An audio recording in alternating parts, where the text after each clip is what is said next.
Do you know what musical instrument is made from 22 feet of coiled metal and you can often hear in movie soundtracks? Well, let's find out today. Come on, it's music time.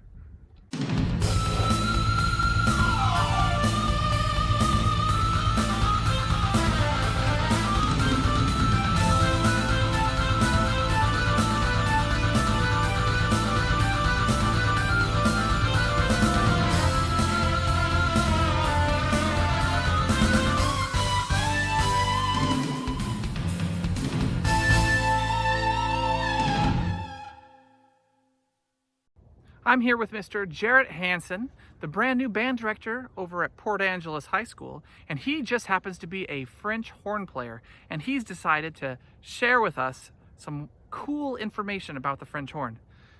So Jarrett, why did you start playing the French horn in the first place? Well, in Chimacum, I grew up in Chimacum. You start band in 5th grade, and I wanted to play trumpet, and then French horn was my second option, trombone was my third option. And so my mom went to the school to pick out an instrument for me, and my band director at the time got a hold of her and said, if your son, plays French horn, he's going to get some scholarships for college. And it'll be a lot harder on trumpet, but it'll be easier for him to get scholarships if he plays French horn. And so, being a mother, she heard that and was excited and brought home a French horn, and I said, I'm not playing that. I don't want to play that. I told you to get a trumpet. Very frustrated 5th grader. And she said, well, why don't you try it for a week or two? See if you like it. If you really don't, then we'll get you a trumpet. So then I showed up to the first day of band. My band director showed me how everything worked and where the music was. I already knew how to read music from playing piano. And there was only one other French horn player in my grade.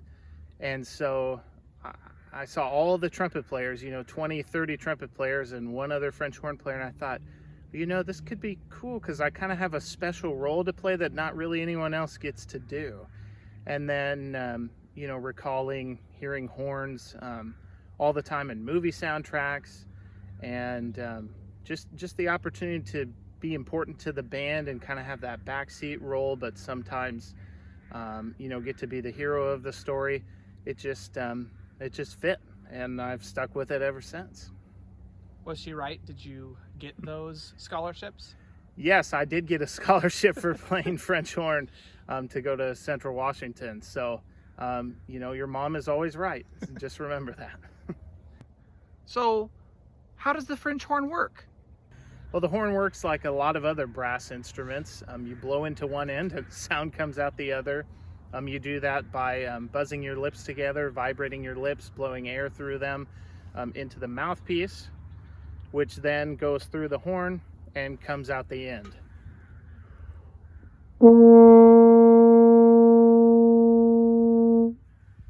And you have different valves like all the other brass instruments except for trombone, and you can press those down to play different notes, and then that makes the air go through different types of tubing. I'm sure many of us have been wondering, why does the French horn look so silly? Well, originally there were no valves and there was a lot less tubing than is here. And it would be in this shape, but it would go around a person because they use them for hunting. And somebody would blow into it and there'd be a certain call to say, hey, the fox is over here. Hey, we need to go over here because the pheasant is over here, whatever they were hunting. And so to kind of hold on to something that would be, a straight piece of metal and then try and ride the horse would be kind of difficult. So originally wrapped around the person or you could sling it over your arm. It's 22 feet of tubing in order to create the sound that a French horn makes. And so for that to be stretched out straight would be a very funny looking instrument, and it'd be very difficult to play. And it'd be kind of hard to fit within the band or the orchestra. So that's why it ended up in this shape, a lot more compact than it could be. That's really cool. So where can I find people playing the horn? Well, all over movie soundtracks. Lots of melodies. Star Wars is probably the biggest one that people know horn from. Just thousands and thousands of movies. The horn has the melody. And But bands, orchestras, the band here at the high school, in the symphony orchestra locally, and if you go to Seattle Symphony Concert, your usual YouTube, if you just type in French horn, you'll get thousands and thousands of answers. Now, I think what we've all been wanting to hear from you is your French horn. So could you play something for us? Sure.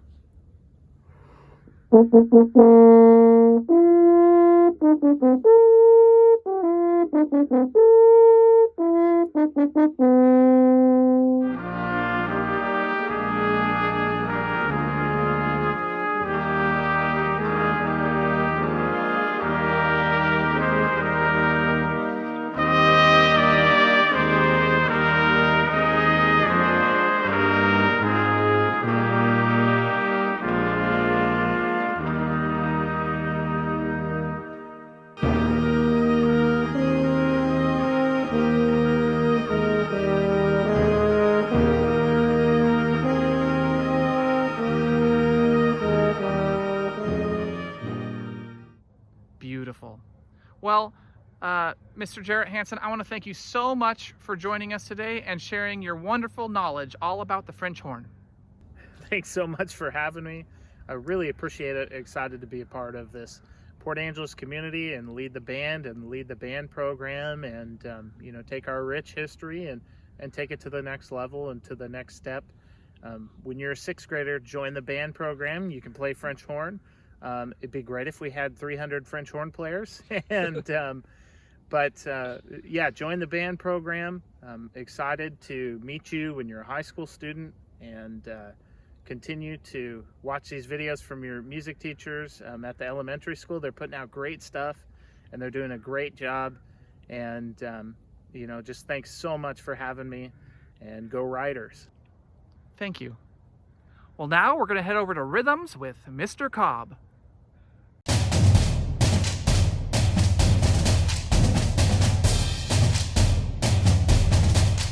Hey everyone, Mr. Cobb here with Rhythms for today's episode of Music Time. If you're a 4th, 5th, or 6th grader, we'll be using the song Be a Superhero for our rhythm practice today. There are a few musical symbols you'll need to remember to help you navigate your way through this song as we clap it, so you don't get lost. But we'll review those symbols before we clap it together. Let's get started. So for today's rhythms, we'll be looking at the song Be a Superhero. This is one of our Yellow Belt songs that can be found in the recorder section of your music classroom, or in the recorder karate section that Ms. Kramer has put together. Make sure to check it out if you haven't seen it yet. It's pretty cool. So some things to notice. The meter is 4/4. So quarter notes get the beat, and there are 4 quarter notes in each measure. The tempo is 140 beats per minute, so pretty fast. There is a dal segno, or a sign, at measure 5, and a DS al coda. Oops, let's see if we can see that. There we go. A DS al coda at measure 36. Remember that dal segno means the sign. That's the Italian word for the sign, and this is what the sign looks like. Watch out for the coda symbol at measure 19. That sends us directly to the coda at measure 37, the second time we come to it. Like we did in Be a Good Student, we won't be saying every rest or shh, although you'd be welcome to try that at home if you would like to. So, navigation. We start at the top. When you see the dal segno, the DS al coda, you go back to the sign at measure 5. Yep. And then as we're chugging along and we get to the coda where it says to coda, we jump straight to measure 37 and then go to the end. All right, you ready to try it? If you do get confused or lost, remember you can replay this portion of the video until you can keep up with me. Are you ready? Here we go. 2, 3, 4, 2, 2, 3, 4, 3, 2, 3, 4, 4, 2, ready, go. Top, 4, look ahead while you're resting. Top, 2, 3, look ahead at measure 9. Top, 2, top, top. Top, top, 2, top, top. ta, ta, ta, ta, ta, ta, 2, ta, ta, 17, ta, ta, ta, ta, ta, 2, ta, ta. Then we rest at 21. Rest. And again. And again. Look ahead while you're resting. 25. Ta. Ta. Ta. Ta. Ta. 3 tas. Ta. Ta. Ta. Ta. Ta. 4 tas. Ta. Ta. Ta. Ta. Ta. Ta. A 4. 4. 4. 2. 2. Ta. Dalfenio. Ta. We're back at measure 5. Ta. Measure 9 coming up. Ta. 2. Ta. Ta. Ta. Ta. 2. Ta. Ta. On your own. Ta. Ta. Ta. Ta. Ta. Ta. 2. Ta. Ta. 17. Ta. Ta. Ta. Ta. Take the coda. Ta. 2. Ta. Ta. Rest for 2. 1. 2, clap a 4. 4, 4, 2, 2, top. One more top. 1, 2, 3, top. You did it. Remember, if you got confused or you want to try again, go back and replay this portion of the video. Well, that's going to do it for Rhythms with Mr. Cobb for this episode. We'll see you next time.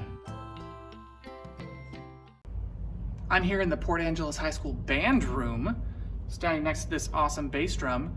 I'm here to tell you that up next is Elements of Music with Miss Kramer.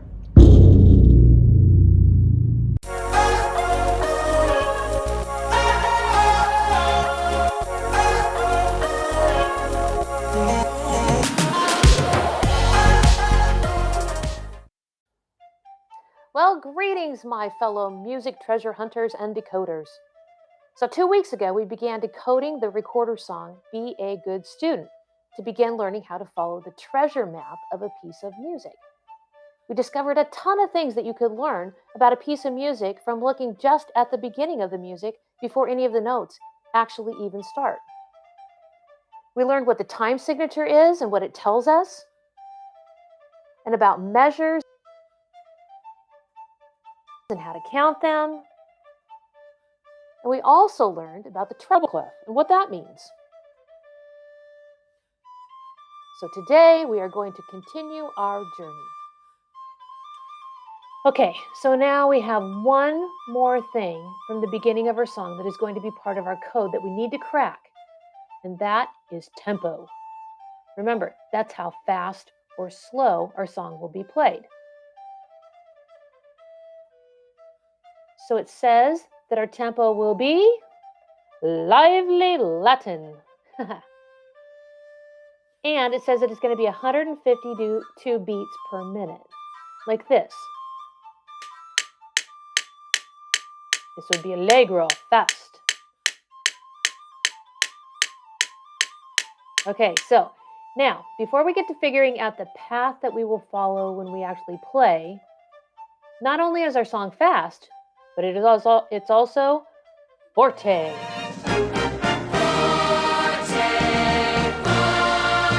Loud. All right. So now what? Well, now we need to figure out the pathway that we're going to take while playing the song. And the most successful treasure hunts are those that have a good map and someone who knows how to read it. One where you follow the clues to get the treasure. So, let's see what our musical map is telling us for this song. The first thing that we're going to do is look to see if there are any repeat signs. Do you see any? Good. Here's the first one. Now I want you to notice they're facing each other. If you think about the two dots as two eyes of a smiley face. And here's where they are in our music. So what this means is that we start playing our music, and when we get to the first repeat sign, we're going to keep playing through it.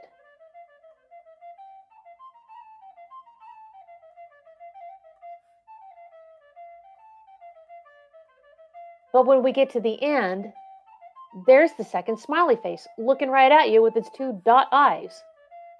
It's telling you in a very friendly way to stop and go back to the other repeat sign. And now you're going to play the whole section again.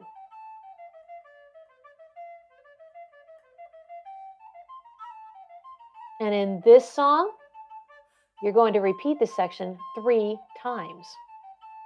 It tells you so right here. Now, on the third time, though, you're going to do something different. Because right here is another very important part of our code to crack. It says, to coda third time.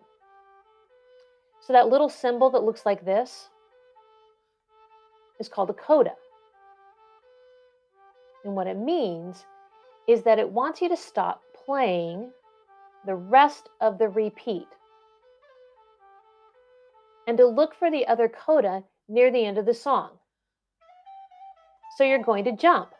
You're going to jump to the other coda and keep playing from there. But then what do? Well, I'll bet you've already noticed that there is another symbol at the end of our music. It looks a lot like a repeat sign, but it doesn't have the 2 dots or eyes. It only has 2 lines. This is what we call our double bar line. Instead of just 1 line at the end of the measure, there are 2. And it means we are through. Woohoo! Okay, let's put it all together and give it a go.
Wow, what a journey. That was a lot.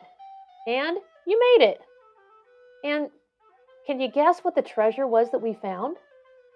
Well, knowledge, my friends. Knowledge. We grew our brains and learned the beginnings of how to do something new. Unlocking the secret codes and learning the language of music opens doors to a world of endless possibilities, creative adventures, and amazing friendships. Hey, thanks for being on the journey with me.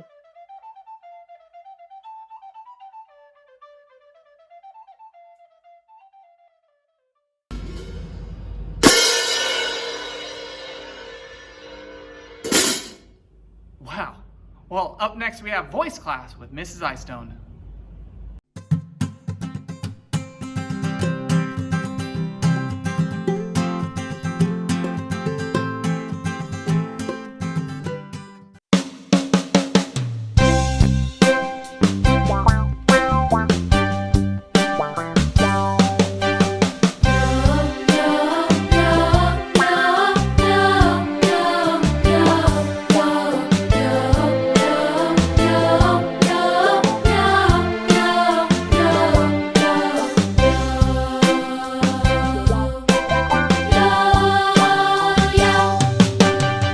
those were some amazing yo-yo skills.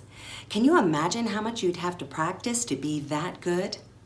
The guy's name is Gentry Stein, in case you wanted to look him up, and he is a world yo-yo champion. In an interview, he said he practices 6 hours a day. I can believe it if you want to get that good. To be really good at anything, it takes practice. And it's the same for singing. Now, we're all singers. Even babies are singers, if you count crying. But to be a really good singer, you need to practice and develop your vocal skills. You need to exercise your muscles. Remember the vocal exercises that Mr. Reynolds taught us?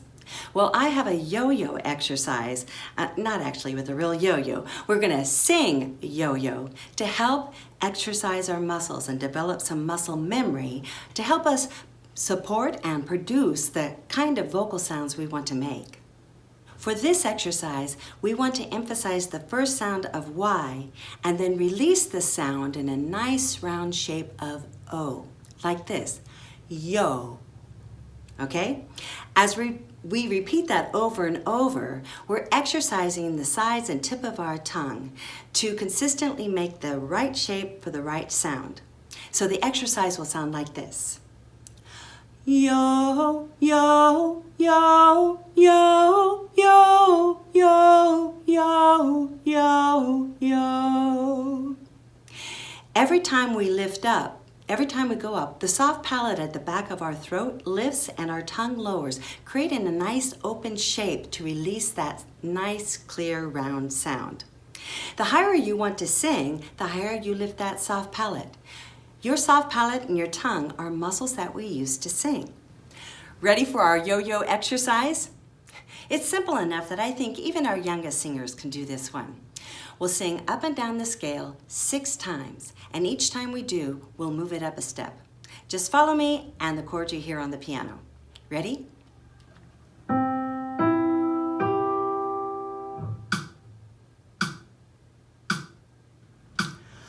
Yo, yo, yo, yo, yo, yo, yo, yo, yo. Yo, yo, yo, yo, yo, yo, yo, yo, yo. Yo, yo, yo, yo, yo, yo, yo, yo, yo. Yo, yo, yo, yo, yo, yo, yo, yo, yo. Yo, yo, yo, yo, yo, yo, yo, yo, yo. Yo, yo, yo, yo, yo, yo. Nice job. Now, vocal exercises are meant to warm up our voice for good singing, so let's put this to a song. Our song is called A Yo-Yo State of Mind. Part 1 is the yo-yo exercise we just did, and part 2 is its own melody with lyrics. And it sounds like this. I'm in a yo-yo state of mind, playing all the time. Oh, oh, yo-yo, I'm playing all the time. Oh, oh, yo-yo. Okay? So we sing through our song 3 times. The first time through, we sing part 1, the yo-yo exercise. Part 2 is the melody I just sang. And the third time through, we put part 1 and part 2 together. Now we're going to sing along with some vocals. So first time through, we'll sing it in unison together, part 1, sing in unison with me on part 2. When we get to part 3, you can choose which part you'd like to do, the one that you're most comfortable with. Ready?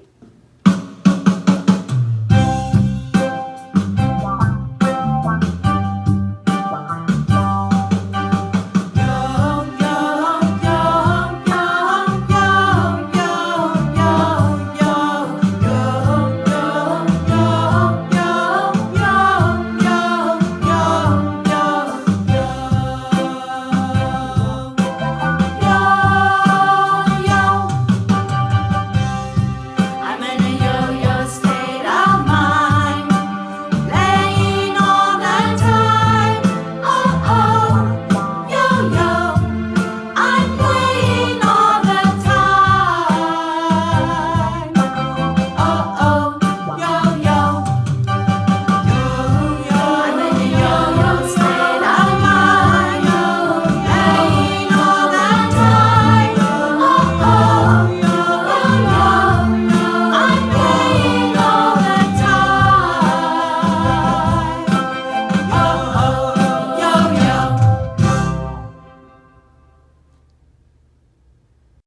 Welcome back to Recorder Corner.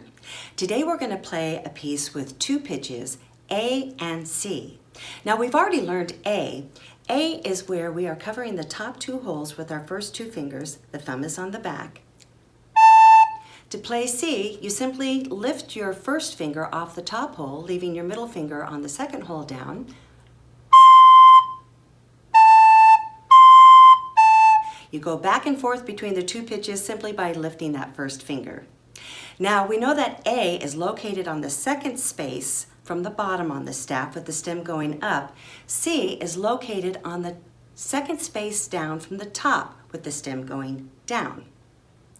Now just a few quick reminders before we get started. We play with our left hand on top, our right hand is down below supporting. Our posture, we're standing or sitting tall. And to articulate those rhythms, we use the technique of tonguing, just like we're saying do or to. Our tongue hits at the roof of our mouth, right behind our front top teeth. Our piece is Rockin' Raptor by Paul Jennings, and is played with a driving shuffle rock beat. Our time signature is 4/4 time. We have 4 measures of introduction, and we begin playing here at measure number 5. You'll notice that we have a repeat sign here, which means that we play along until we find the other repeat sign, which is down here at the 4th line.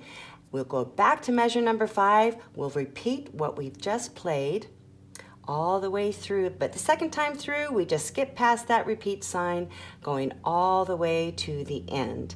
Our last measure, after the first beat, we shout out Rockin' Raptor, and we end it on a quarter note of A. Our rhythms are half notes for 2, quarter notes for 1, along with some quarter rests for 1. We have the occasional half rest for 2. And here we are resting for 3 measures. We have 1 whole rest right here for 4 beats, all the way to the end. Are you ready? Here we go.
That was really fun to play.